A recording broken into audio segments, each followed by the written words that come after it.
আসসালামু আলাইকুম ও রহমতুল্লাহ। আর নিউজ 24 আন্তর্জাতিক সংবাদে স্বাগত।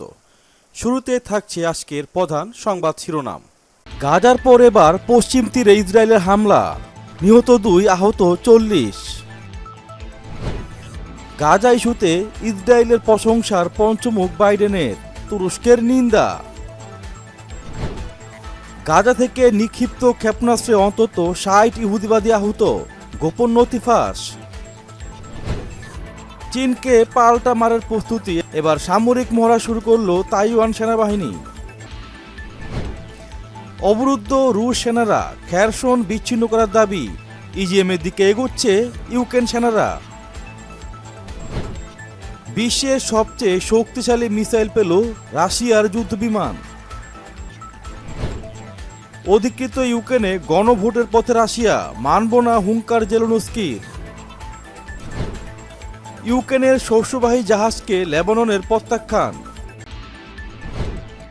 বাড়িতে এফবিআই এর অভিযান, খেপেছেন ট্রাম্প। এবং সবশেষে থাকছে ভারতের আপত্তি সত্ত্বেও শ্রীলঙ্কার দিকে এগিয়ে আসছে চীনা জাহাজ, বাড়ছে চাঞ্চল্য। এতক্ষণ শুনছিলেন শিরোনাম, এবারে চলে যাচ্ছি পুরো সংবাদে। ফিলিস্তিনের অধিকৃত পশ্চিম তীরে হামলা চালিয়েছে ইসরায়েল। এতে 2 জন ফিলিস্তিনি নিহত হয়েছেন। নিহতদের একজন স্থানীয় একটি সশস্ত্র মিলিশিয়া বাহিনীর কমান্ডার। এ ঘটনায় আহত হয়েছে আরও 40 জন। মঙ্গলবার অধিকৃত পশ্চিম তীরে নাবলুসে একটি বাড়িতে অভিযান চালানোর সময় ইসরায়েলি বাহিনীর হামলায় হতাহতের এই ঘটনা ঘটে। ইসরায়েলি সেনাবাহিনীর বরাত দিয়ে মঙ্গলবার এক প্রতিবেদনে তথ্য জানিয়েছে বার্তা সংস্থা এএফপি। ফিলিস্তিনের অবরুদ্ধ গাজা উপত্যকায় টানা 3 দিনের রক্তক্ষয়ী সংঘর্ষের পর রোববার গভীর রাতে যুদ্ধবিরতির ঘোষণা দেয় ইসরায়েল ও সশস্ত্র গোষ্ঠী ইসলামিক জিহাদ। তবে এর আগেই ইসরায়েলের হামলায় প্রাণ হারান 44 জন ফিলিস্তিনি। গাজা সীমান্তে 1 বছরেরও বেশি সময়ের মধ্যে সবচেয়ে গুরুতর সংঘর্ষের অবসানের 2 দিন পর পশ্চিম তীরে ইসরায়েলের হামলায় হতাহতের এই ঘটনা ঘটল। এদিকে মার্কিন প্রেসিডেন্ট জো বাইডেন ইসরায়েলি জনগণের অগণিত জীবন বাঁচানোর জন্য ইসরায়েল সরকারের ব্যাপক প্রশংসা করেছেন। রোববার হোয়াইট হাউস থেকে দেওয়া এক বিবৃতিতে বাইডেন এই মন্তব্য করেন। বাইডেন বলেন, গত কয়েকদিন ধরে ইসরায়েলে ইসলামী জিহাদ গ্রুপের নির্বিচারে রকেট হামলা থেকে নিজেদের জনগণকে রক্ষা করেছে। তিনি আরও বলেন, ইসরায়েলকে আয়রন ড্রোমের মাধ্যমে সহায়তা করতে পেরে যুক্তরাষ্ট্র গর্বিত। আয়রন ড্রোম শত শত রকেট প্রতিহত করে অগণিত জীবন বাঁচিয়েছে বলে উল্লেখ করেছেন তিনি। এদিকে ইসরায়েলের প্রধানমন্ত্রী ইয়ার লাপিদ বলেন, ইসরায়েলের নিরাপত্তার উপর হুমকি কমিয়েছে অপারেশন ব্রেকিং ডাউন। অর্জিত হয়েছে আমাদের কাঙ্ক্ষিত লক্ষ্য। গেল 3 দিনে গাজা উপত্যকায় ইসলামিক জিহাদের শীর্ষ নেতাদের হত্যা করা হয়েছে। হার স্বীকার করেছে শত্রুপক্ষ। অভিযান পরিচালনার সময় নিরীহ গাজাবাসীর ক্ষতি সাধন এড়ানোর চেষ্টা করা হয়েছিল। তবে ইহুদিদের নিরাপত্তা নিশ্চিতে যে কোনো পদক্ষেপ নিতে প্রস্তুত ইসরায়েল। এদিকে সন্ত্রাসবাদ বিরোধী এই অভিযানের কঠোর নিন্দা জানিয়েছে তুরস্ক। প্রেসিডেন্ট রিসেপ তাইয়েপ এরদোগানের হুমকি, শিশু হত্যাকারীদের শাস্তি পেতেই হবে। রিসেপ তাইয়েপ এরদোগান বলেন, শিশু হত্যার কোনো মাপ নেই। দোলনায় থাকা শিশুকে হত্যার যেই অজুহাতই দেওয়া হোক না কেন, সেটি অপরাধ। গাজা উপত্যকাকে লক্ষ্য করে পরিণত করা এবং বেসামরিক বাসিন্দাদের উপর হামলা চালানোর তীব্র নিন্দা জানাচ্ছি। বরাবরই ফিলিস্তিনি এবং মুসলিম ভাইয়ের পক্ষে তুরস্ক। এছাড়াও ইরানের ফার্স্ট ভাইস প্রেসিডেন্ট মোহাম্মদ মোকবের অবরুদ্ধ গাজা উপত্যকায় ইহুদিবাদী ইসরায়েলের সর্বসাম্প্রতিক আগ্রাসনের নিন্দা জানিয়ে বলেছেন, এই আগ্রাসন মার্কিন প্রেসিডেন্ট জো বাইডেনের সাম্প্রতিক মধ্যপ্রাচ্য সফরের ফসল। তিনি গতকাল তেহরানে আশুরার একটি অনুষ্ঠানে অংশগ্রহণের অবকাশে সাংবাদিকদের সঙ্গে আলাপকালে এ মন্তব্য করেন। এদিকে অবরুদ্ধ গাজা উপত্যকায় ইহুদিবাদী ইসরায়েলের সাম্প্রতিক আগ্রাসনের সময় প্রতিরোধ যোদ্ধাদের নিক্ষিপ্ত ক্ষেপণাস্ত্রের আঘাতে অন্তত 60 ইহুদিবাদী আহত হয়েছে বলে খবর পাওয়া গেছে। ইসরায়েলের আশকালন অঞ্চলের বেরিজিলা হাসপাতাল সূত্র এই তথ্য ফাঁস করে দিয়েছে। গত শুক্রবার গাজায় হঠাৎ করে ইসরায়েলি বিমান হামলা শুরু হলে ইসলামী জিহাদ আন্দোলনের সামরিক শাখা আল কুদস ব্রিগেড ইসরায়েলের বিভিন্ন স্থাপনা লক্ষ্য করে শত শত ক্ষেপণাস্ত্র ও রকেট নিক্ষেপ করে। কিন্তু এসব ক্ষেপণাস্ত্রের আঘাতে ইসরায়েলে কী পরিমাণ ক্ষয়ক্ষতি হয়েছে তা প্রকাশ করেনি তেল আবিব। তবে ইসরায়েলে বসবাসরত ইহুদিবাদী অভিবাসীরা সামাজিক যোগাযোগ মাধ্যমে ফিলিস্তিনিদের ক্ষেপণাস্ত্র হামলায় ইসরায়েলের ক্ষয়ক্ষতি ছবি প্রকাশ করেছে। এতে ইসরায়েলিদের বিভিন্ন কারখানায় আগুন লেগে যাওয়ার পাশাপাশি গাজা সীমান্ত থেকে ইহুদিবাদী সেনাদের পালিয়ে যেতে দেখা গেছে। অন্যদিকে ফিলিস্তিনের ইসলামী প্রতিরোধ আন্দোলন হামাস বলেছে ইহুদিবাদী ইসরায়েলের দখলদারিত্ব শেষ না হওয়া পর্যন্ত তাদের সংগ্রাম অব্যাহত থাকবে। হামাসের মুখপাত্র ফাউজি বারহুম গতকাল একথা বলেছেন। তিনি বলেন, অবরুদ্ধ গাজা উপত্যকার উপর ইহুদিবাদী ইসরায়েলের সাম্প্রতিকতম বর্বরতা ছিল অপরাধ ও উস্কানিমূলক তৎপরতা। ইসরায়েলের এই আগ্রাসনের মাধ্যমে আবারও প্রমাণিত হয়েছে যে ইহুদিবাদীদের সঙ্গে আরব রাষ্ট্রগুলোর সম্পর্ক স্বাভাবিককরণ ফিলিস্তিনি জনগণ এবং তাদের বৈধ অধিকারের প্রতি মারাত্মক বিপদ সৃষ্টি করেছে। চীনকে পাল্টা আক্রমণের প্রস্তুতি তাইওয়ানের। আগ্রাসী চীনা বাহিনীকে জবাব দিতে এবার সামরিক মহড়া শুরু করল তাইওয়ানের সেনাবাহিনী। যুদ্ধের পরিস্থিতিতে কিভাবে চীনা হানাদার বাহিনীকে রুখে দেওয়া যাবে সেই কৌশল ঝালিয়ে নিতেই এই মহড়া বলে খবর। এপির সূত্রের খবর, মঙ্গলবার থেকে সামরিক মহড়া শুরু করেছে তাইওয়ান। পরিস্থিতির গুরুত্ব কতটা তা স্পষ্ট করে লাইভ ফায়ার ড্রিল অর্থাৎ আসল গোলা ছুড়ে লড়াইয়ের কৌশল ঝালিয়ে নিচ্ছে স্বশাসিত দ্বীপরাষ্ট্রটির গোলন্দাজ বাহিনী। তাইওয়ানের সেনার ৮ম আর্মি কোরের মুখপাত্র লও ওয়েজাই জানিয়েছেন, দেশের দক্ষিণাঞ্চলে পিংটাং প্রদেশে সামরিক মহড়া শুরু হয়েছে মঙ্গলবার ও বৃহস্পতিবার। এই ২ দিন হানাদার বাহিনীর বিরুদ্ধে লড়াইয়ের কৌশল ঝালিয়ে নেওয়া হবে।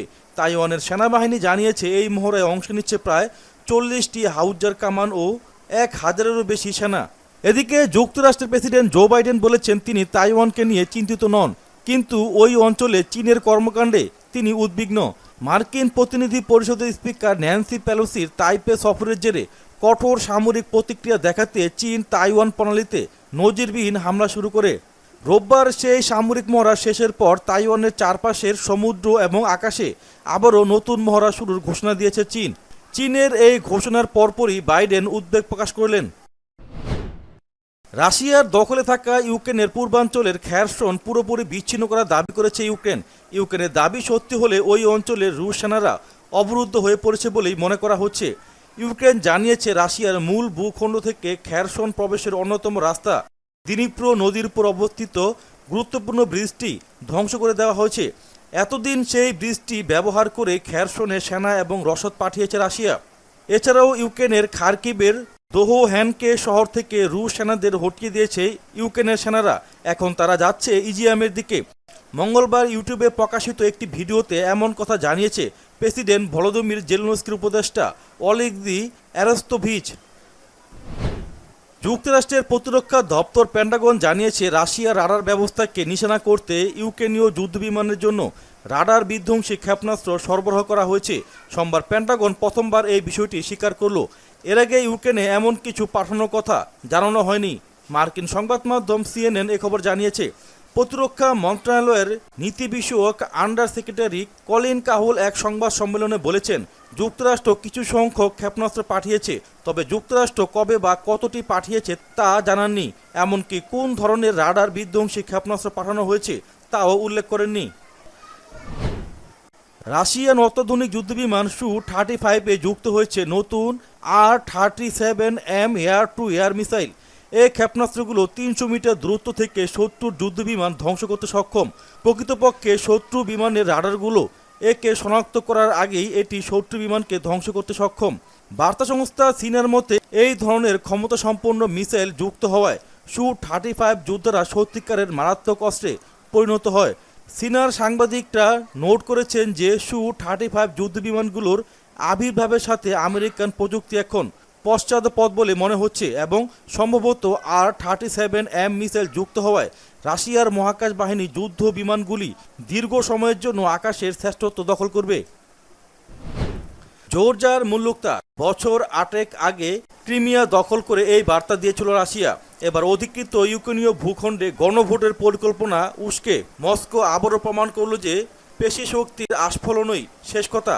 তবে কিছুতেই দমে যাওয়ার পাত্র নন কমেডিয়ান থেকে রাষ্ট্রনায়ক হয়ে ওঠা ক্রেমলিনের প্রেসিডেন্ট ভলোদিমির জেলেনস্কি।